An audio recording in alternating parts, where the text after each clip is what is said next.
డబ్బు, అనారోగ్యం, ఉద్యోగం, వ్యాపారం, అప్పులతో బాధపడుతున్నారా? మీకోసమే లాంచ్ యువర్ ఫ్యూచర్ ప్రోగ్రామ్. నమస్కారం. కార్తీక పురాణం 18వ రోజు పారాయణలోకి వచ్చాం. దీపస్తంభం పగిలి, స్తంభదీపం పగిలి అందులోంచి వచ్చినటువంటి పురుషుడు ఎన్నో రకాల వేదాంత విషయాలన్నీ తెలుసుకుంటున్నాడు. ఏం పుణ్యం కలిగించేవేమిటి, పాపం కలిగించేదేమిటి, ఇవి తెలుసుకుంటున్నాడు. అందులో అతను తెలుసుకుంటున్నటువంటి చాలా విషయాలలో కొన్ని విషయాలు విన్నాము, ఇప్పుడు మరికొన్ని వినబోతున్నాం అన్నమాట. ఉద్భూత పురుషుడు ఇట్లా అడుగుతున్నాడట, మునీశ్వర, నేను అనుగ్రహించబడ్డాను, నీ దర్శన ప్రభావం వల్ల జ్ఞానవంతుడినయ్యాను. నువ్వే నాకు తండ్రివి, సోదరుడవు, గురువువి కూడా. నేను నీకు శిష్యుణ్ణి. దరిద్రుడనై మొద్దుగా ఉన్న నాకిప్పుడు నువ్వు కాకపోతే గతి ఎవరు? పాపవంతుడైన నేనెక్కడా? ఇలాంటి సద్గతి ఎక్కడ? పాపములకు స్థానమైన నేనెక్కడా? పుణ్యమైనటువంటి పుణ్యప్రదమైన కార్తీక మాసం ఎక్కడా? మునీశ్వరులు ఎక్కడా? ఈ విష్ణు సన్నిధి ఎక్కడా? ప్రారబ్ధ సుకృతం ఉంటే గనక తప్పకుండా ఫలిస్తుంది. ఏనాడో ఎప్పుడో పెట్టుకున్నాను, ఈ పుణ్యాన్ని చేసుకున్నాను. నేను మధ్యలో పాపం అంతా అనుభవించాను. అప్పుడు చేసినటువంటి పుణ్యం ఇప్పుడు ఫలప్రదమైంది. నాకేదో పూర్వపుణ్యం ఉంది కాబట్టే ఇప్పుడు నాకు ఇదంతా లభించింది. కాబట్టి అయ్యా, నాకు ఇంకా చెప్పు దీని గురించి. మనుషులు విధిగా కర్మలు ఎలా చేస్తారు? ఆ కర్మలకి ఫలితం ఎట్లా కలుగుతుంది? వాటిని ఎవరు ఉపదేశిస్తారు? ఏ కర్మైనా చేయటానికి ముఖ్యమైనది సరైన కాలం ఏమిటి? అసలు కర్మలంటే ఏమిటి? ఇదేం కోరి ఈ కర్మలన్నీ చేయాలి మనం? ఈ విషయమంతా వినగోరి ఉన్నాను, నాకు చెప్పు. నీ వాక్యాలు అనేటువంటి వజ్రాయుధంతో నా పాప పర్వతం అంతా హతమైపోయింది తండ్రి. నేను ఇంకొంచెం పుణ్యం సంపాదించుకుంటా, మరికొన్ని కొత్త విషయాలు తెలుసుకుంటాను అని అడిగేసరికల్లా ఈ అంగిరసుడనే మహాముని ఇట్లా చెప్తున్నాడట, ఓయ్, నువ్వు అడిగిన ప్రశ్న బాగుంది నాయన. లోకహితం కోసమే నువ్వు అడుగుతున్నావు. ఈ ప్రశ్న నీ ఒక్కడికే కాదు, ప్రపంచానికే దీనికి సమాధానం కావాలి. అందుకని నీ ప్రశ్నకి సమాధానం చెప్తాను. అనిత్యమైన ఈ దేహాన్ని ఆశ్రయించి ఇంద్రియకాముడివై ఆత్మను మరిచి దేహాదులనే ఆత్మ అని తలుచుకోవద్దు. ఆత్మకెప్పుడు సుఖదుఖాది ద్వంద్వాలు లేవు. అవి కేవలము దేహానికి సంబంధించిన ధర్మాలుగా మాత్రమే ఉంటాయి. కాబట్టి ఆత్మ విషయక సందేహవంతుడు ఏం చేయాలి? కర్మ చేయాలి. దాంతో చిత్తశుద్ధి కలిగి తద్వారా జ్ఞానాన్ని పొంది దాని చేత ఆత్మని యథార్థంగా తెలుసుకోవాలి. దాని వలన ఏమిటి? చిత్తశుద్ధి కలుగుతుంది. దేహధారి అయిన వాడు తనకి విధించబడిన స్నానాది సర్వకర్మలను భక్తితో విధిగా చేయవలను. వర్ణాశ్రమ విభాగాన్ని విడవకుండా తనకు ఏ కర్మ చెప్పబడిందో విచారించి తెలుసుకుని తర్వాత దాన్ని చేయాలి. స్నానం చేయకుండా చేసే కర్మ ఏనుగు భక్షించిన వెలగపండులాగా నిష్ఫలితమైపోతుంది. బ్రాహ్మణులకు ప్రాతస్నానము వేదోక్తమై ఉన్నది. నిరంతరము ప్రాతస్నానం చెయ్యలేనివాడు తులా కార్తీకమందును, మకర మాఘమందును, మేష వైశాఖమునందును స్నానం చేయాలి. ఈ పొద్దున్నే స్నానం చేయటం అందరికీ కుదరదండి. ఇప్పుడు ఉద్యోగాలు, వ్యవహారాలు, చదువులు, రకరకాల కార్యక్రమాల వల్ల తెల్లవారుతేట స్నానం చేయటం కుదరదు. ఎందుకు కుదరదు? కుదుర్చుకునేవాడు కుదుర్చుకుంటాడు, కుదుర్చుకోలేనివాడు, అవకాశం లేనివాడు తప్పకుండా ఎప్పుడు చేయాలంటున్నారు? కార్తీక మాఘ వైశాఖ మాసాలు, ఈ మూడిట్లలో పొద్దున్నే స్నానం చేయాలి. ఏముందండి, ఒక స్నానమే కదా. శ్రద్ధగా చేస్తే చాలా రకాల పాపాలు నశించిపోతాయి. కొన్ని మనకి పాజిటివిటీ ప్లస్ అవుతుందన్నమాట. ఈ 3 మాసాల యందును ప్రాతకాలంలో స్నానం చేసేవాడు వైకుంఠానికి వెళ్తాడు. చాతుర్మాస్యాది పుణ్యకాలములందును చంద్ర సూర్య గ్రహణములందును కూడా స్నానం ముఖ్యం. ఇందులో గ్రహణములలో గ్రహణకాలమందే స్నానం మరీ ముఖ్యమైంది. బ్రాహ్మణులందరికీ కూడా ముఖ్యమైనవి స్నానము, సంధ్య, జపము, హోమము, సూర్య నమస్కారము తప్పక చేయదగినవి. స్నానం చేయనివాడు రౌరవ నరకమందు యాతనలు పొంది తుదకు కర్మభ్రష్టుడుగా జన్మిస్తాడు. కాబట్టి పుణ్యకాలమైనటువంటి ఈ కార్తీక మాసంలో ధర్మార్థ కామ మోక్షాలను ఇచ్చేటువంటి స్నానము ఆచరించవలెను. కార్తీకంతో సమానమైన మాసం లేదు, ఇంతకంటే పుణ్యవంతమైన సమయం ఇంకొకటి రాదు.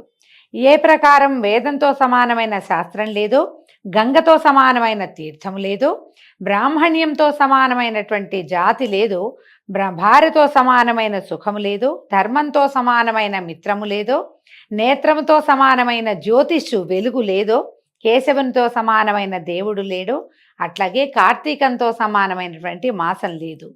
కర్మ స్వరూపాన్ని తెలుసుకుని కార్తీక మాసమందు ధర్మములు చేయవాడు 1,000,000 యజ్ఞాల ఫలితాన్ని పొంది వైకుంఠంలో ఉంటాడు. అయితే ఈ ఉద్భూత పురుషుడు ఆ స్తంభంలో నుంచి వచ్చాడు కదా, అతను అడుగుతున్నాడు, అయ్యా, చాతుర్మాస్య వ్రతం అని అన్నారు, అదేంటండి?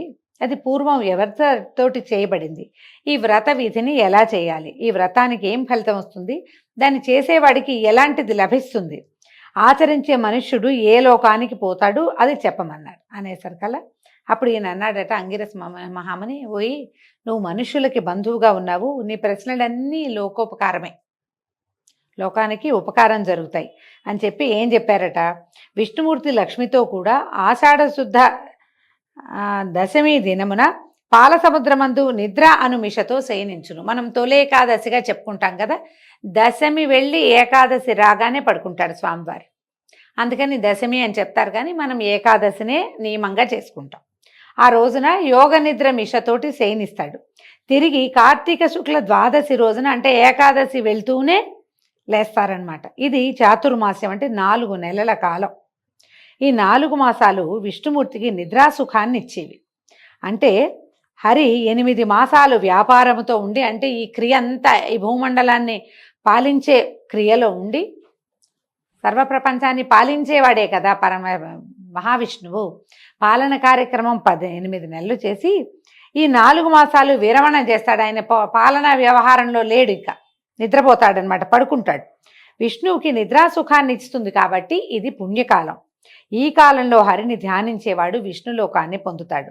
ఈ 4 మాసాల్లో చేసిన పుణ్యకార్యాలు అనంతమవుతాయి. ఇది కూడా ఒక ప్రత్యేకమైనది. చాతుర్మాస్యం కొంతమందే పాటిస్తారండి. మనకి ముఖ్యంగా మనకు గురువులుగా చెప్పబడేవాళ్ళు, చతురామ్నాయ పీఠాలకి అధిష్టాతలుగా ఉన్నవాళ్ళు వీళ్ళందరూ, తర్వాత యతులు, సన్యాసులు, పూజ్య గురువులు, వీళ్ళందరూ కూడా చాతుర్మాస్య వ్రతం చేస్తారు. చాతుర్మాస్యం కొన్ని ఊళ్ళలో చేయాలని నియమం పెట్టుకుంటారు. చాతుర్మాస్యంలో ప్రయాణాలు అవి చేయకూడదన్న ఒక నియమం ఉంటుంది. ఎక్కడున్నారో అక్కడ ఉండిపోతారనమాట. దీన్ని బట్టి వారి శిష్యులు కూడా, సంసారులు కూడా, కొంచెం పెద్దవాళ్ళు అయిన వాళ్ళంతా ఈ చాతుర్మాస్య వ్రతాన్ని పాటిస్తారు. కారణం ఏంటంటే, ఈ విషయంలో నారదుడికి విష్ణుమూర్తి చెప్పింది ఒకటి ఉంది. పూర్వం కృతయుగంలో వైకుంఠలోకమందు హరి లక్ష్మితో కూడా సింహాసనం మీద కూర్చుని సురకిన్నర ఖేచరోరగ గణముల చేతను స్వగణ భృత్యుల చేతను సేవింపబడుతున్నాడు. ఖేచర్లంటే ఆకాశంలో తిరిగేవాళ్ళు, ఊరగులంటే సర్పాలు, వీళ్ళంతా ఆయన్ని సేవిస్తున్నారట. ఇలా ఉండగా భగవద్భక్తుడైన నారదముని కోటి సూర్యకాంతి గల వైకుంఠ లోకానికి వచ్చాడట. నారదుడు వచ్చి సింహాసనాసీనుడై 4 భుజాలు కలిగి పద్మముల వంటి నేత్రములతో ప్రకాశించేటువంటి అతి మనోహరుడైన విష్ణుమూర్తిని చూశాడు. చూసి ఎంతో సంతోషించాడట. అమితానందంతో ఆయన పాదాలకు నమస్కారం చేసి అడిగాడు, కుశలం కనుక్కున్నాడు. కనుక్కుంటే నమస్కారం చేసిన నారదుల వారిని విష్ణుమూర్తి కనుక్కుంటున్నారు కుశలం. నీవు సంచరించే స్థలాలయందు సర్వత్రా కుశలమేనా? ఋషుల ధర్మాలు బాగా ఉన్నాయా? ఉపద్రవాలు లేవు కదా? మనుష్యులు వారి వారి ధర్మములందు ఉన్నారా? ఈ విషయం అంతా ఈ సభలో చెప్పమన్నారట. అయితే ఆ మాట విని నారదుల వారు నవ్వుతూ ఇట్లా చెప్పాడట, ఓ స్వామి, నేను భూమినంతా తిరిగి చూశాను. వేదత్రయమందు చెప్పబడినటువంటి మార్గము విడువబడింది. కొందరు మునీశ్వరులు గ్రామ్య సుఖలోలుగా ఉన్నారు. తమ తమ కర్మలను యావత్తూ విడిచారు. వారు దేనికేదో ముక్తులవుతారో నాకు తెలియకుండా ఉంది. కొందరేమో తినకూడని వస్తువులు తింటున్నారు, కొందరు వ్రతాలు మానేశారు, కొందరు ఆచారవంతులుగా ఉన్నారు, కానీ కొంతమంది అహంకార వర్జితులుగానే ఉన్నారు, కొందరు మంచి మార్గంలో ఉన్నారు, కానీ మరికొందరు నింద చేసేవాళ్ళుగా ఉంటున్నారు. కాబట్టి దేవా, ఏదైనా ఒక ఉపాయం చేత శిక్షించి ఈ ఋషీశ్వరులని నువ్వు రక్షించాలి అనగానే భక్తవత్సలుడు సమస్త లోకపాలకుడు అయినటువంటి హరి లక్ష్మితో సహా గరుత్మంతుడిని అధిష్ఠించి భూలోకానికి వచ్చాడట. ఆయన వచ్చి ఏం చేశాడు, విష్ణుమూర్తి వృద్ధ బ్రాహ్మణ రూపధారి అయి వేల సంఖ్య గల బ్రాహ్మణులున్న ఒక స్థలానికి వచ్చి సర్వప్రాణి హృదయగతుడు అయినప్పటికీ మాయా నాటకధారి అయి పుణ్యక్షేత్రములందు, తీర్థములందు, పర్వతములందు, అరణ్యములందు, ఆశ్రమములందు తిరుగుతూ సమస్త భూమి యందు తిరుగుతూ ఉన్నాడు. ఎక్కడెక్కడ చాలామంది జనాలు బ్రాహ్మణులు చేరతారో ఆయా ప్రాంతాలలో తిరుగుతూ ఉన్నాడట. ఇట్లు సంచరిస్తున్నటువంటి విష్ణుమూర్తిని చూసి కొందరు భక్తితో అతిథి సత్కారాలు చేశారు, కొందరు నవ్వారు. ఏంటి ముసలాళ్ళు ఎందుకు తిరుగుతున్నారు రోడ్ల మీద పడి, ఈ దారుల్లో ఎందుకు, ఎక్కడో చోట ఒక ప్రాంతం చూసుకుని కూర్చోవచ్చు కదా, ఎందుకు వచ్చిన తాపత్రయమని ఎక్కిరించిన వాళ్ళు కనపడ్డారు. కొందరు నమస్కారాలే చేసేవాళ్ళు కాదు, కొందరు అభిమానతులు, వీళ్ళని చూడగానే మొహం తిప్పుకునేవాళ్ళు, కొందరేమో వీళ్ళని తుస్కరించేసేవాళ్ళు. పెద్దవాళ్ళని చూసి గర్వితులుగా, అంటే యవ్వనంలో ఇవాళ్ళు ఉంటారు, రేపు నడివే